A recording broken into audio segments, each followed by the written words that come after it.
Hello everyone, आप सभी का स्वागत है आपके अपने यूट्यूब चैनल केमिस्ट्री क्लासेस में। तो चलिए आज भी हम लोग कुछ क्वेश्चन डिस्कस करते हैं इक्विवेलेंट कंसेप्ट पर। तो देखिए ये क्वेश्चन है, इसको डिस्कस करते हैं। इसमें आपको क्वेश्चन में पूछ रहा है वॉल्यूम H2SO4 का आपको निकालना है जब m/2 दिया हुआ है। यहाँ पे m क्या है, मोलारिटी है। m/20 दिया हुआ है, m/20 solution required for the complete neutralization of 100 ml of 2n। 2n का मतलब क्या है, 5 नॉर्मलिटी किसकी गिवन है, Na2CO3 की गिवन है। अब देखो इसमें हमें गिवन क्या है, मिली में गिवन है, मिलीलीटर में। लेकिन नॉर्मलिटी का हम फॉर्मूला जानते हैं, जब नंबर ऑफ इक्विवेलेंट निकालना रहता है नॉर्मलिटी में तो कितना होता है, नॉर्मलिटी इंटू वॉल्यूम हो जाता है। वॉल्यूम किस में लेते हैं, लीटर में लेते हैं, क्लियर। लेकिन इसमें क्वेश्चन में क्या गिवन है, मिलीलीटर गिवन है। तो एक काम करते हैं हम लोग, मिली इक्विवेलेंट ले लेते हैं। क्या ले लेते हैं, मिनी इक्विवेलेंट किसका, H2SO4 का। मिनी ये क्या है, milli equivalent of H2SO4 that is equal to milli equivalent of Na2CO3। अब देखिए ये आपको मैं कॉन्सेप्ट बताया हुआ हूँ इक्विवेलेंट कॉन्सेप्ट। इस क्वेश्चन को हम लोग बहुत आसानी से कर सकते हैं। यही मूल कॉन्सेप्ट से बनाइएगा तो बहुत ज़्यादा डिफिकल्टी आपको आने वाली है, बनेगा लेकिन बहुत ज़्यादा उसमें मेहनत पड़ेगा आपको। इससे हम लोग आसानी से क्या कर सकते हैं, क्वेश्चन को सॉल्व कर सकते हैं। अब देखिए इसमें मिली इक्विवेलेंट ऑफ H2SO4। अब इसमें देखिए आपको क्या क्वेश्चन में गिवन है, m/20 गिवन है। आपको मैं फॉर्मूला बताया हुआ हूँ। फॉर्मूला क्या होता है बताइए, इक्विवेलेंट जब m गिवन हो तो देखो इक्विवेलेंट होता है number of equivalent normality into volume. और नॉर्मलिटी मोलारिटी में कितना होता है बताइए, नॉर्मलिटी होता है molarity into n factor, molarity into n factor, clear. अब देखिए यहाँ पे क्या हो जाएगा, n factor into normality into molarity into क्या होगा, वॉल्यूम। वॉल्यूम इन किसमें हम लोग ले लेंगे, मिलीलीटर में ले लेंगे, क्योंकि दोनों हम लोग क्या ले रहे हैं, मिलीलीटर में ले रहे हैं। समझ में आ रहा है, तो यहाँ पे हम लोग मिलीलीटर में वॉल्यूम को ले लेंगे। इसको मैं मिटा देता हूँ, अननेसेसरी जगह लेगा, ठीक है, इसीलिए मिटा दिया।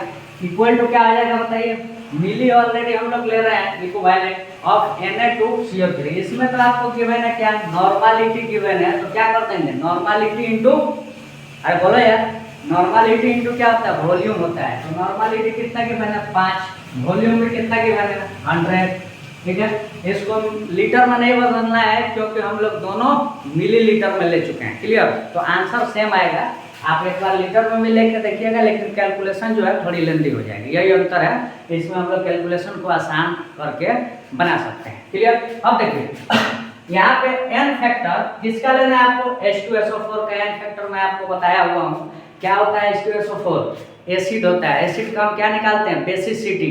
तो कितना इसमें हाइड्रोजन दे सकता है, 2 हाइड्रोजन दे सकता है। तो बेसिसिटी कितनी हो जाएगी, 2 हो जाएगी। कितनी हो जाएगी, 2। तो 2 इंटू मोलारिटी आपको क्वेश्चन में गिवन है, कितना गिवन है, 1/20 इंटू हमें वॉल्यूम निकालनी है तो v लिख दो, इक्वल टू क्या आ जाएगा, 500। अब यहाँ से हम लोग v निकाल सकते हैं, ये हो गया 10 और ये इधर मल्टीप्लाई हो जाएगा तो कितना हो जाएगा, 5000 क्या हो जाएगा बताइए, मिलीलीटर में हो जाएगा। किसमें हो जाएगा, मिलीलीटर में, जो कि कितना आ जाएगा, 5 लीटर।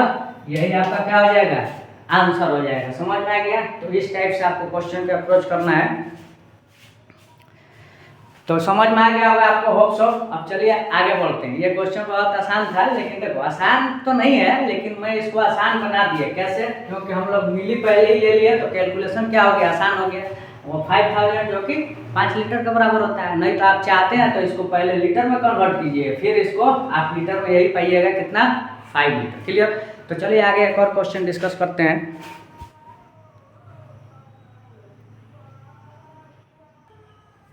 अब देखिए एक और ये क्वेश्चन आपको गिवन है। इसमें आपको पूछ रहा है वॉल्यूम बताइए H2SO4 का। इसमें भी आपसे वॉल्यूम ही पूछ रहा है।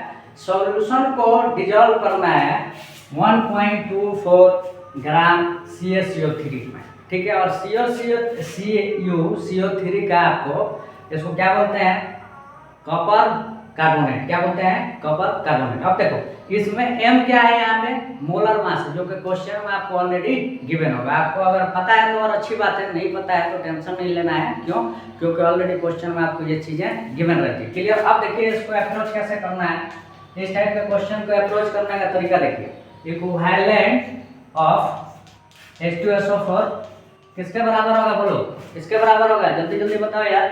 इक्विवेलेंट ऑफ H2SO4 किसके बराबर होगा, इक्विवेलेंट ऑफ CO3 के बराबर होगा। किसके बराबर होगा, इक्विवेलेंट ऑफ H2SO4 किसके बराबर होगा, CO3 के बराबर है। क्लियर। अब देखिए नॉर्मलिटी गिवन है, वॉल्यूम हमें निकालनी है। तो इक्विवेलेंट नंबर ऑफ इक्विवेलेंट कितना होता है नॉर्मलिटी में, नॉर्मलिटी इनटू वॉल्यूम हो जाता है। जबकि नॉर्मलिटी ऑलरेडी क्वेश्चन में गिवन है, कितना गिवन है 0.5 इनटू क्या हो जाएगा v हो जाएगा। That is equal to equivalent of CO3, equivalent of CO3।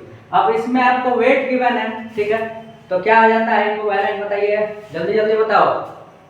इसका फॉर्मूला मैं आपको बताया हुआ हूँ, क्या होता है W/m into n factor, W/m into n factor. ये भी मैं आपको अच्छे से बताया हुआ हूँ। W क्या है यहाँ पे, given mass upon molar mass into n factor.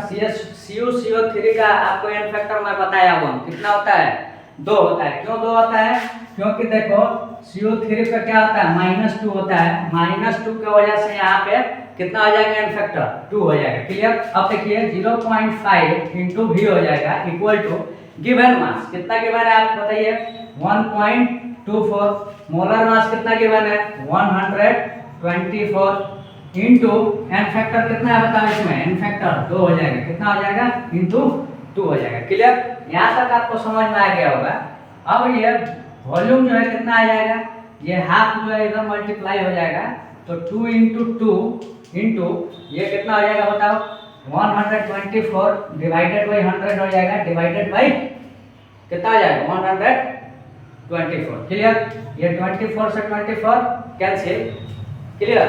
अब इसका आंसर आ जाएगा 0.0 ये देखो 4 डिवाइडेड बाई कितना हो जाएगा 100, 4 डिवाइडेड बाई 100 हो जाएगा, तो जो कि वैल्यू आ जाएगी कितनी 0.04 लीटर।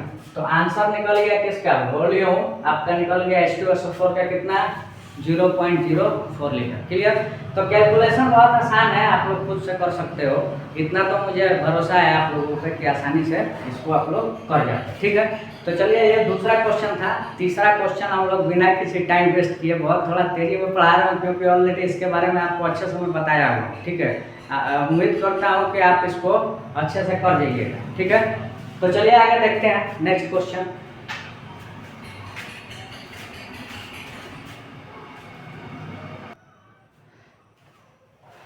अब देखिए ये एक बहुत ही अच्छा क्वेश्चन है, यहाँ ध्यान दीजिए। इसमें कह रहा है कि 0.84 ग्राम जो है मेटल कार्बोनेट है, जो कि कंप्लीटली रिएक्ट कर रहा है किससे, सेमी नॉर्मल H2SO4 सॉल्यूशन से।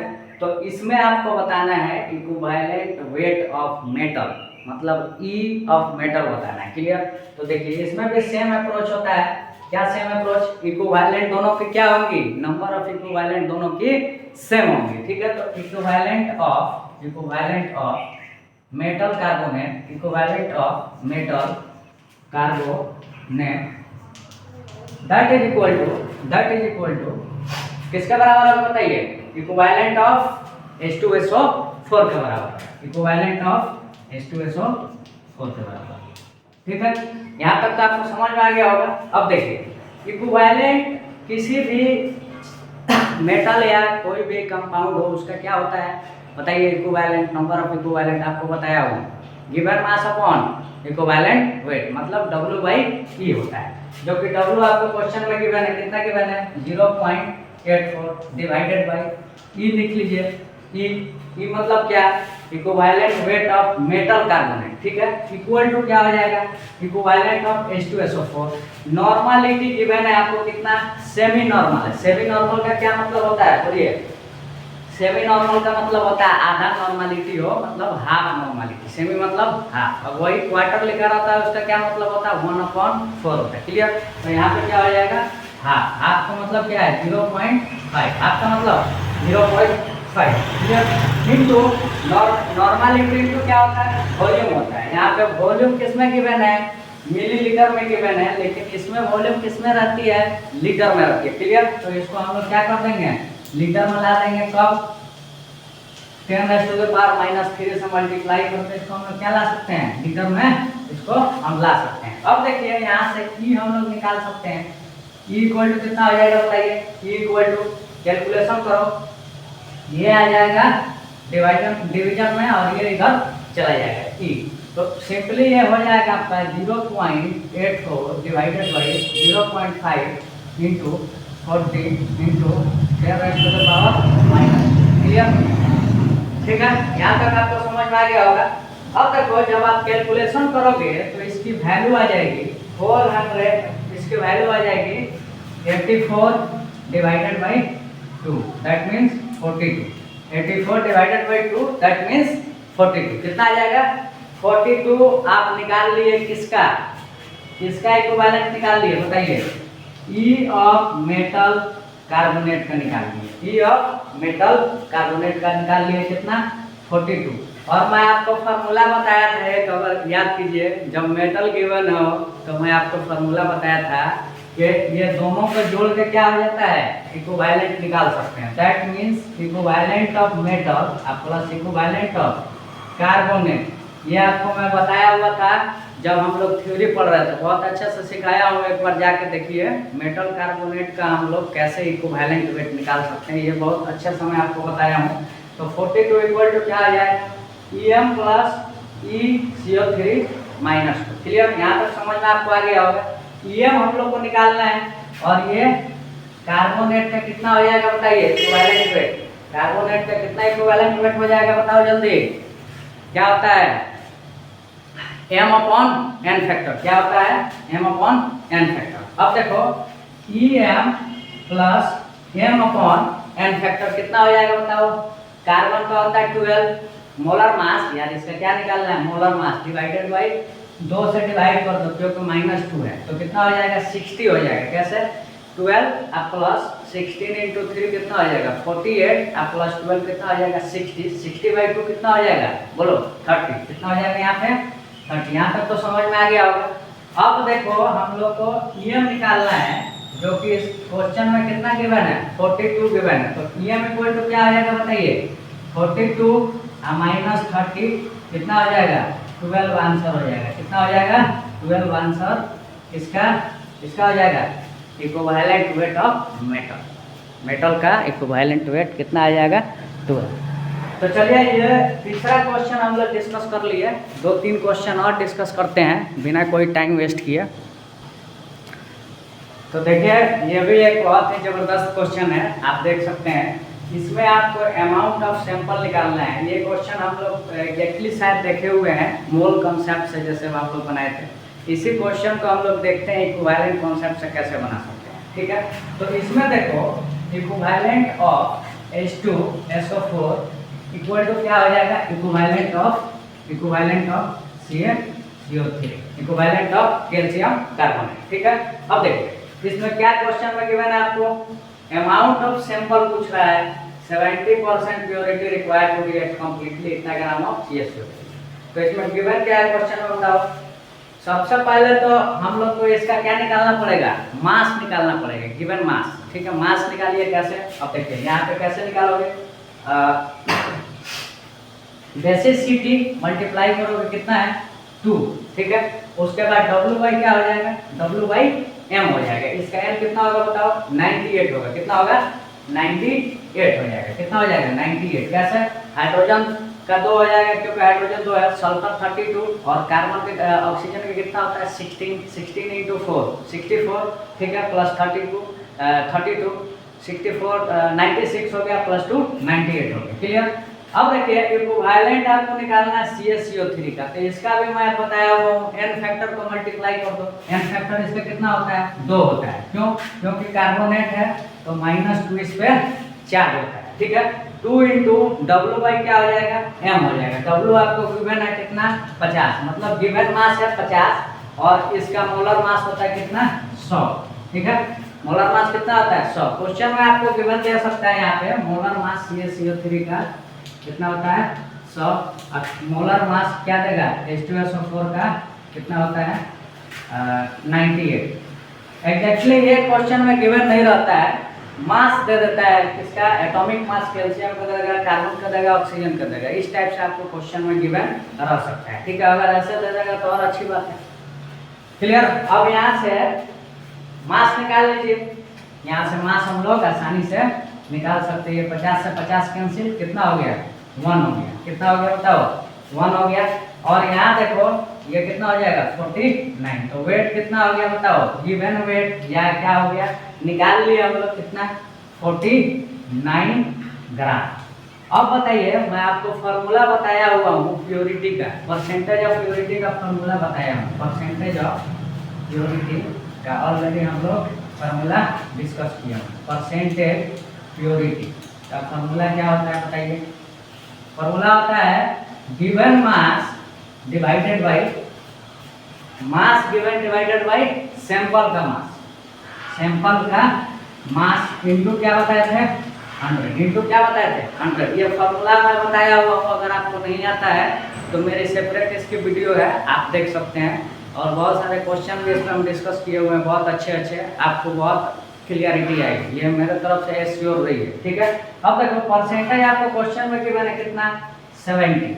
That is equal to given mass हम लोग अभी निकाले थे, कितना निकाले थे 49। कितना निकाले थे 49 डिवाइडेड बाय सैंपल का मास निकालना है। सैंपल का मास क्या करना है निकालना है, इनटू क्या हो जाएगा 100, इनटू क्या हो जाएगा 100। अब यहाँ से हम लोग सैंपल का मास निकाल सकते हैं, कितना हो जाएगा बताइए। कैलकुलेशन आप लोग कर लीजिएगा 70 ग्राम हो जाएगा। कितना हो जाएगा कितना हो जाएगा 70 ग्राम, क्योंकि 0 से 0 ये कैंसिल और ये हो जाएगा आपका 7 × 10 70 ग्राम। कितना हो जाएगा 70 ग्राम। क्लियर। तो ये आपका आंसर हो गया किसका सैंपल का वेट निकल गया। देख लेते हैं नीचे दिख रहा है कि नहीं, थोड़ा सा टेढ़ा हो गया है, थोड़ा सा टेढ़ा हो गया है। तो चलिए मैं इधर लिख देता हूँ।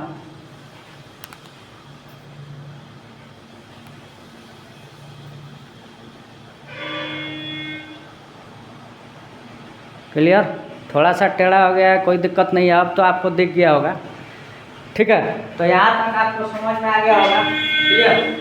तो आंसर हो गया कितना 70 ग्राम। तो चलिए और हम लोग एक क्वेश्चन और देखते हैं, बहुत ही अच्छा क्वेश्चन एक और हम देखेंगे जल्दी से, ठीक है।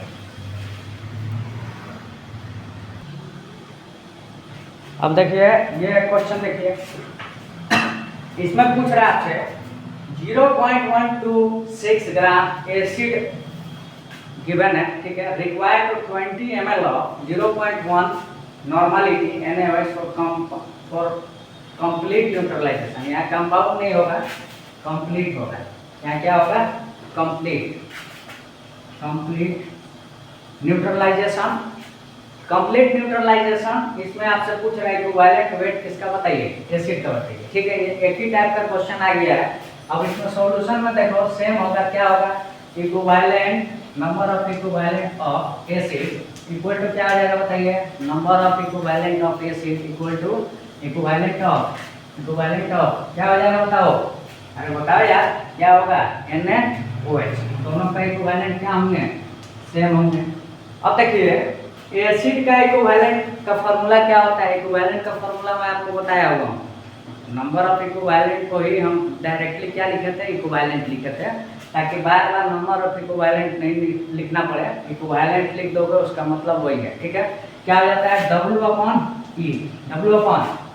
यहाँ W क्या है गिवन मास है, E क्या है बताइए इक्विवेलेंट वेट या मास को, ठीक है।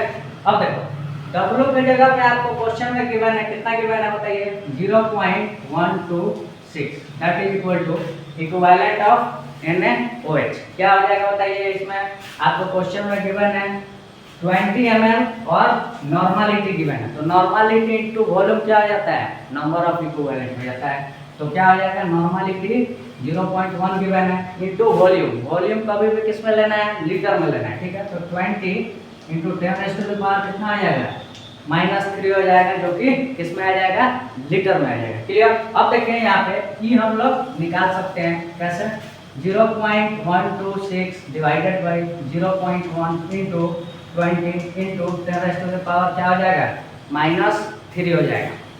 कैलकुलेशन आप लोग कर लीजिएगा। कैलकुलेशन जब करिएगा तो इसका आंसर आ जाएगा आपको 126 divided by 2 that is equal to 63 आ जाएगा। कितना आ जाएगा 63। कितना आंसर आ जाएगा बोलो 63 आ जाएगा आंसर। क्लियर। कैलकुलेशन कर लेना है, इसमें कुछ नहीं है यार। देखो कैलकुलेशन करने का तरीका बता देते हैं। ये चला जाएगा क्या ऊपर, कहाँ चला जाएगा ऊपर, जब जाएगा तो 10⁻⁴ कितना हो जाएगा +3 हो जाएगा। क्लियर।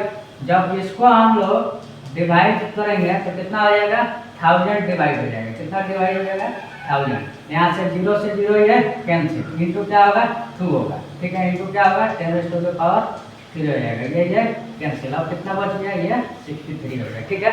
कैलकुलेशन यार आसान रहता है, एक बार कोशिश खुद से करिए। सब टीचर सारी चीज़ें नहीं बता सकते हैं, बताने का हम बताएंगे, लेकिन आप लोग भी मेहनत कीजिए। जब तक मेहनत नहीं कीजिएगा चीज़ें नहीं सीखिएगा। सीखेंगे हम ही उल्टा में, हम अगर ज़्यादा मेहनत करेंगे तो। ठीक है, आपको भी मेहनत करना पड़ेगा। आप सोचोगे कि सिर्फ क्लास कर कर के हम सब चीज़ें सीख जाए, तो ऐसा कोई साइंटिस्ट पैदा नहीं हुआ है। इवन न्यूटन और आइंस्टाइन भी तो भी मेहनत करके ही उतना बड़े बने थे। ठीक है, गॉड गिफ्टेड थे मानते हैं, लेकिन वो भी अपना ब्रेन यूज करते थे। जब तक मेहनत नहीं करेंगे ब्रेन यूज नहीं होगा। ठीक है, चलिए देखते हैं आगे एक और क्वेश्चन।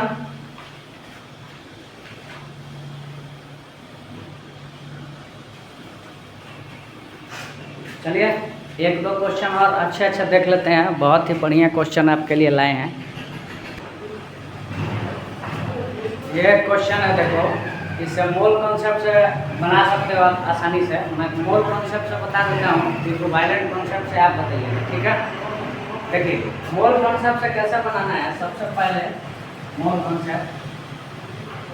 कॉन्सेप्ट को देखो, AgNO3 को हम लोग किससे रिएक्शन करा रहे हैं, AgNO3 को हम लोग HCl से रिएक्शन करा रहे हैं। तो क्या बन रहा है AgCl प्लस Ag किसके साथ जाएगा Cl के साथ, प्लस क्या बन जाएगा HNO3 प्लस क्या बन जाएगा HNO3 बन जाएगा। क्लियर। अब देखो ये ऑलरेडी क्या है बैलेंस है, ऑलरेडी क्या है बैलेंस्ड है, तो बैलेंस फर्दर करने की इसमें नीड नहीं है। ये देखो रिएजेंट केस हो गया। कौन सा केस हो गया रिएजेंट केस। अब इसमें क्या करते हैं हम लोग आपको बताए हुए हैं। इसमें सबसे पहले क्या करना है आपको बताइए। सबसे पहले क्या करना है मोल निकालना है, LR और ER निकालना है। LR क्या होता है लिमिटिंग रिएजेंट, ER क्या होता है एक्सेस रिएजेंट। अगर नहीं देखा वीडियो तो इस पर मैं वीडियो ऑलरेडी एक सेपरेट बनाया हुआ हूँ, आप देख सकते हैं, आपको उसमें और क्लियरिटी आएगी। ठीक है, अब देखिए इसमें क्या करना है। LR कौन होता है जिसमें नंबर ऑफ मोल कम आ जाएंगे, वो भी मैं बताया हूँ कैसे निकालना है। अब देखिए इसमें सबसे पहले इसका नंबर ऑफ मोल निकालते हैं, कितना हो जाएगा बताओ। गिवन है क्या क्या आपका AgNO3 में आपको 1.7 ग्राम गिवन है, तो 1.7 डिवाइडेड बाई AgNO3 का मोलर मास कितना हो जाता है, मोलर मास 170 होता है, तो ये कितना आ जाएगा 0.01 हो जाएगा। अब इसका देखो HCl का आपको नॉर्मलिटी गिवन है। ठीक है, नॉर्मलिटी गिवन है और क्या गिवन है वॉल्यूम गिवन है। तो आपको बताया हुआ हूँ कि नंबर ऑफ मोल कैसे निकाल सकते हैं जब नॉर्मलिटी गिवन हो। तो बताओ क्या करना है बताइए, N इंटू V कर देना है। N इंटू V एक्चुअली में नहीं होगा यहाँ पे होता है मोलारिटी इंटू वॉल्यूम। और मोलारिटी क्या होता है बताओ, नॉर्मलिटी इंटू एन फैक्टर। ठीक है, नॉर्मलिटी इंटू एन फैक्टर। तो यहाँ पे नॉर्मलिटी कितना हो जाएगा 1 हो जाएगा, एन फैक्टर 1 हो जाएगा, इंटू क्या हो जाएगा 5 इंटू वॉल्यूम, वॉल्यूम कितना हो जाएगा 0.1 हो जाएगा। क्लियर। इसका नहीं, इसका 1.5 इंटू 1 इंटू क्या हो जाएगा 0.1। चलिए यहाँ से आप लोग खुद से क्वेश्चन सॉल्व करने की कोशिश कीजिए। ठीक है, दोनों कॉन्सेप्ट है, एक बार आप मोल कॉन्सेप्ट से और एक बार आप इक्विवेलेंट कॉन्सेप्ट से निकालने की कोशिश कीजिए इस क्वेश्चन को। अगले क्वेश्चन में मैं इसका आंसर आपको प्रोवाइड कर दूंगा, आप लोग खुद से कोशिश कीजिए। एक दो और क्वेश्चन हम लोग अगले क्लास में डिस्कस कर लेंगे, ठीक है।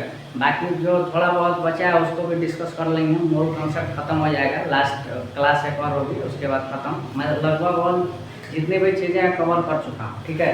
तो देखो ये आप लोग खुद से कोशिश कीजिए, बनेगा आपसे। इसमें 1.5 गलत लिख दिया था, 1.5 नहीं होगा, 1 इंटू 0.1 होगा, 1 इंटू 0.1 होगा। ये कितना हो जाएगा? 0.1 हो जाएगा इसका मोल, ठीक है। बाकी इसका मोल निकालिए, ये आपकी जिम्मेदारी है, ठीक है। तब तक के लिए बाय।